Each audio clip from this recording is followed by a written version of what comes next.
Hi, I'm Chelsea, and the title of my research is "It Feels Like You're Just Plastering Over a Crack: The Use of Reduced Timetables in Secondary Schools." So I thought I'd just start by giving an outline of the government guidance on reduced timetables, also known as part-time timetables, just to give some context to the research. So they say that as a rule, reduced timetables shouldn't be used, and where they are, they should only be used in very exceptional circumstances. They should not be a long-term solution, so the aim should always be reintegration, and that also they should not be used to manage behaviour. So the use of reduced timetables is increasing, but they're currently unmonitored by the government, and there's also no expectations for local authorities to have monitoring processes in place. But despite that, there's very little research looking into how they operate and the experiences of young people on them. During my literature review, I found only 3 pieces of research that focused on reduced timetables, and none of those were done within England. So 2 were in Ireland and 1 was in Wales. And so the operationalisation of reduced timetables in England remains largely unknown. Despite there being very little research focusing on reduced timetables, they are mentioned a lot in wider research around exclusion and suspension, and research is beginning to suggest that reduced timetables are used as a method of unofficial exclusion. This is problematic because we know the consequences of exclusion, but also very interesting considering that the government guidance is that they shouldn't be used for behaviour. And so I took an exploratory approach to my research and aimed to answer these 3 research questions. How and why are they being used? What are professionals' experiences of supporting the young people? And crucially, what are the experiences of the young people who are placed on them?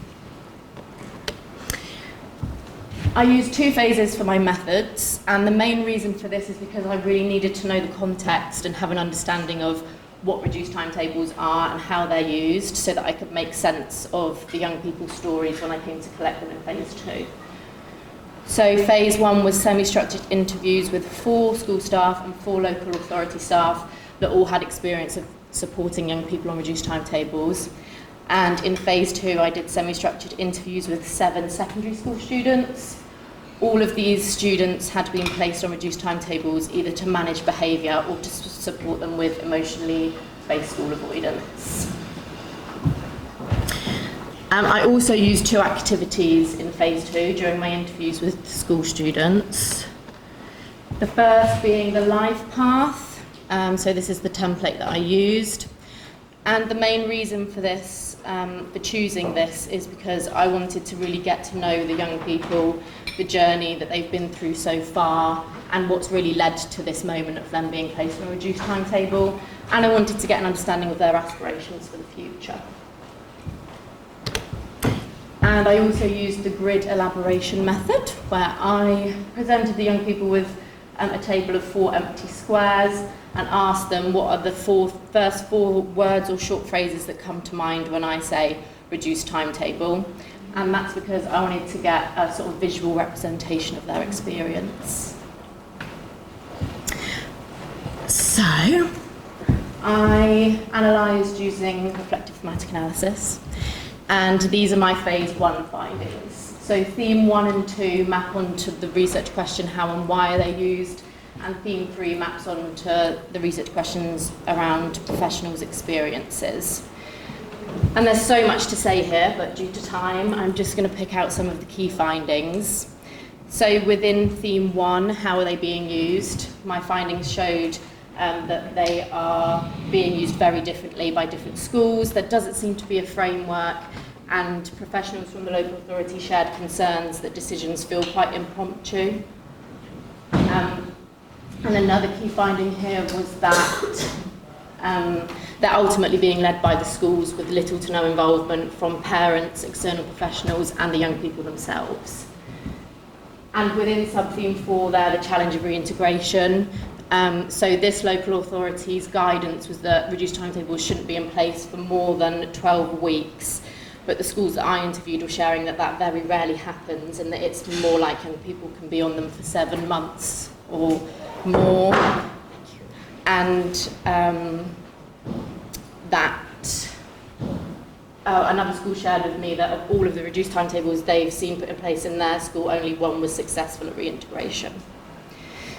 Within theme 2, so this is the why are they being used, some of the main findings were that they are being used for behaviour, particularly to try and avoid suspension and exclusion. And also a finding here was that for some young people, the school system just isn't working. They're finding it really difficult. Like Joe, although it wasn't part of my sampling process, the majority of these young people had a diagnosis of ADHD or autism. So they're really struggling with school. They need more support, but schools don't have the staff resourcing to give that to them. And so their answer is come into school less so that we can support you.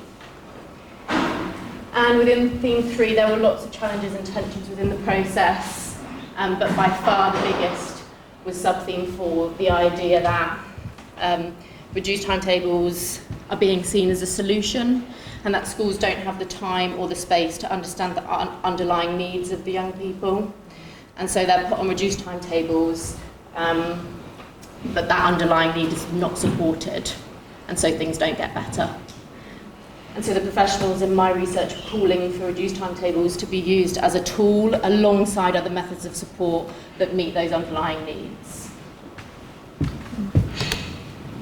And these are my phase 2 findings, which of course answer the research question about the young people's experiences. It's really important to me that I represent their voices, so I'm going to put some quotes on the screen for you to read while I just talk about some key themes. So all of the young people that I spoke to had faced real challenges with school. It was a really difficult place for them to be, and consequently that was having devastating impacts on their mental health. I also found, in terms of aspirations, that most of the young people didn't have any thoughts about the future. It was the idea that school was so consuming for them that thinking past that felt impossible. But where they did have aspirations or thoughts about the future, they were quite negative. So things like homelessness, abandonment, and worries.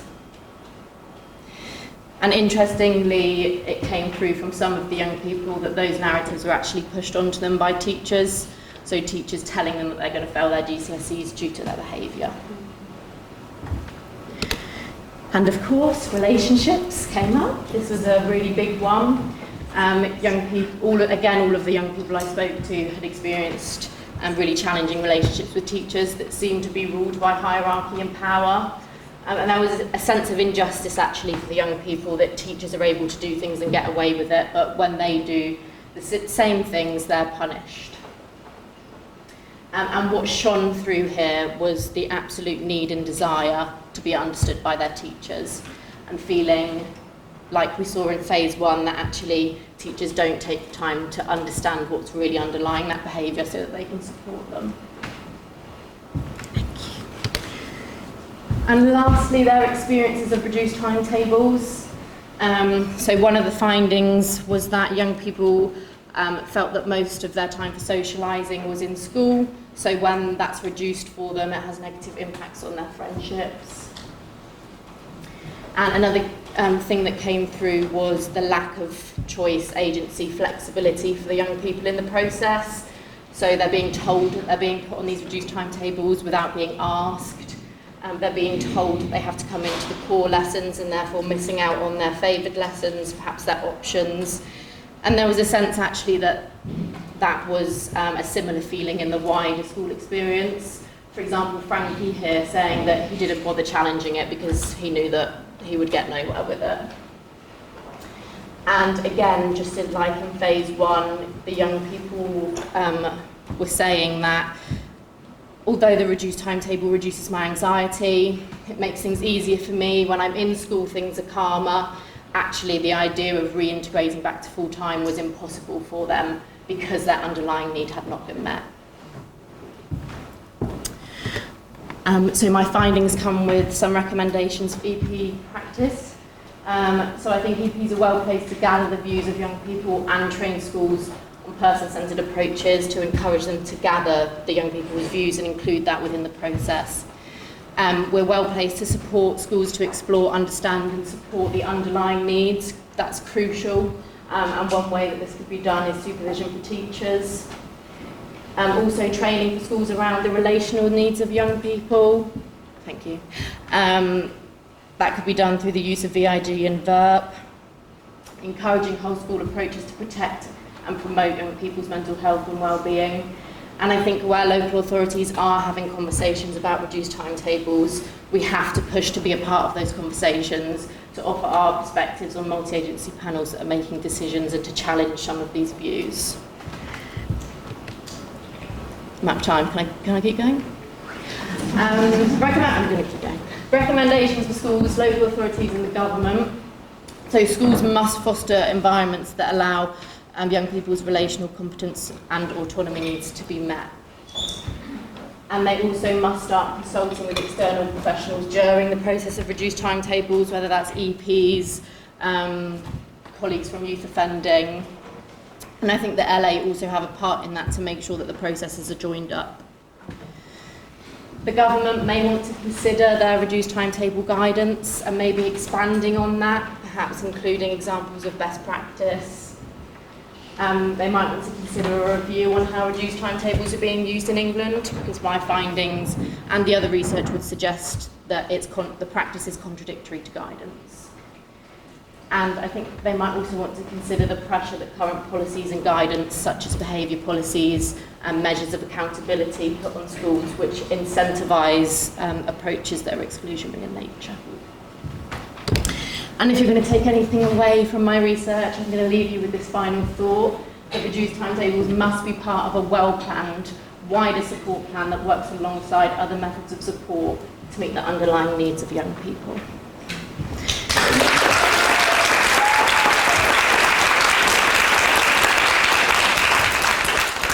Thank you. Time for one question.